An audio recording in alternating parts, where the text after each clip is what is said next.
मग जीवन जगत असताना सगळ्या गोष्टी चाकोरीबद्ध भूमिकेतून संत परंपरेने आपल्या समोर या ठिकाणी ठेवण्याचं काम केलेलं आहे. आपल्या गावातील अखंड हरिनाम सप्ताह या ठिकाणी संपन्न होतोय.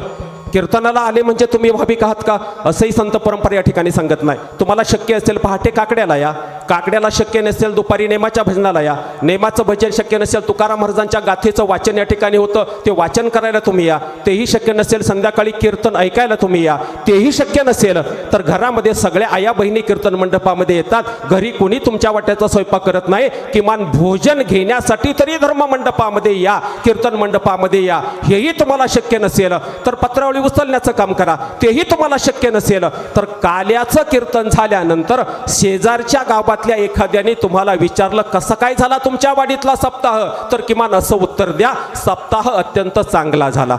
उगाच चर्चा करू नका. पहिल्या दिवसाचे महाराज आले नाही, दुसऱ्या दिवसाच्या महाराजांनी लेट केलं, तिसऱ्या दिवसाच्या महाराजांना काही कळलंच नाही, अशी चर्चा या ठिकाणी करू नका. या नारदाच्या गादीवरती ही आपण गादी म्हणतो कशाची, ही नारदाची गादी आहे. ही गादी कुणाची आहे?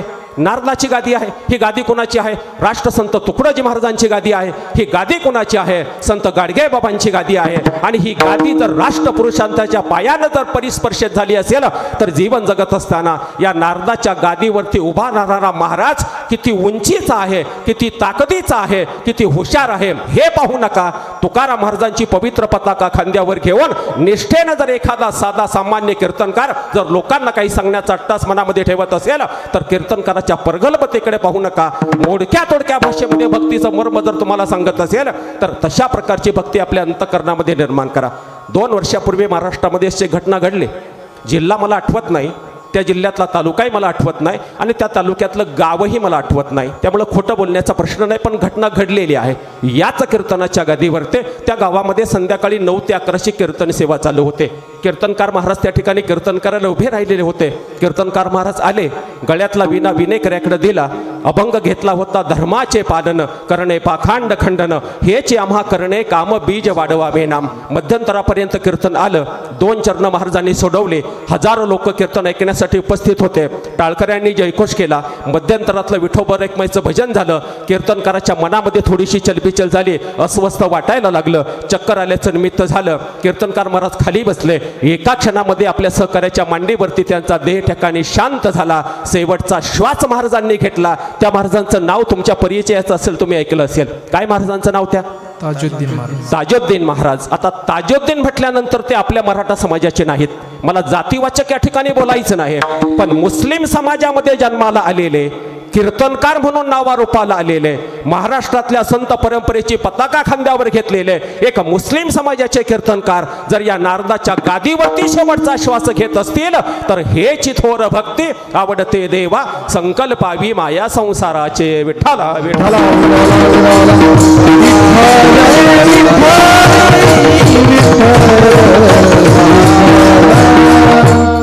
आणि मग कोणत्याही प्रकारची भक्ती करा, पण ती देवाला आवडली पाहिजे, संतांना आवडली पाहिजे. आणि संतांनी ज्या भक्तीचं मर्म जीवनामध्ये सांगितलं तशा प्रकारची भक्ती जर तुमच्या जीवनामध्ये करावी वाटत असेल तर ती सगुण सात्विक आनंदाची प्रेमाची स्नेहाची भक्ती तुमच्या जीवनामध्ये करा.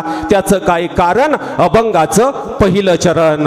हेची थोर भक्ती आवडते देवा, हेची थोर भक्ती आवडते देवा, हेची थोर भक्ती आवडते देवा, हेची थोर भक्ती आवडते देवा, हेची थोर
थोर भक्ती आवडते देवा संकल्प विमाया संसाराची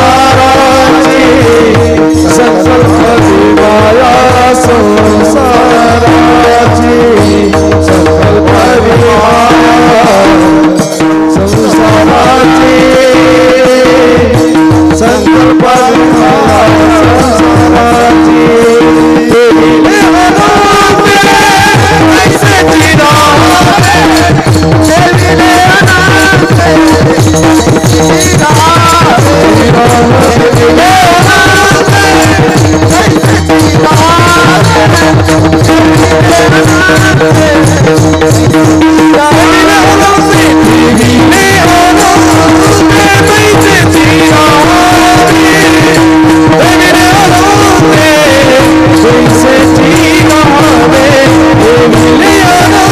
अनंते चिरा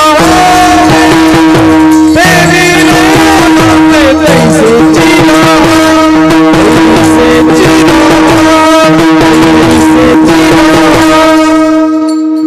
हेची थोर भक्ती आवडते देवा संकल्पावी माया संसाराची. भक्ती कोणत्या पद्धतीनं करा? आपल्या संसारातल्या प्रत्येक गोष्टीवरती आपलं जसं प्रेम असतं, आत्मीयता असते, स्नेह असतो. संसारी जीवनातल्या सगळ्या गोष्टी चांगल्या असाव्यात असं आपल्याला वाटतं. संसारी जीवनातल्या सगळ्या गोष्टीवरती, व्यक्तीवरती जसं प्रेम आपलं असतं तसं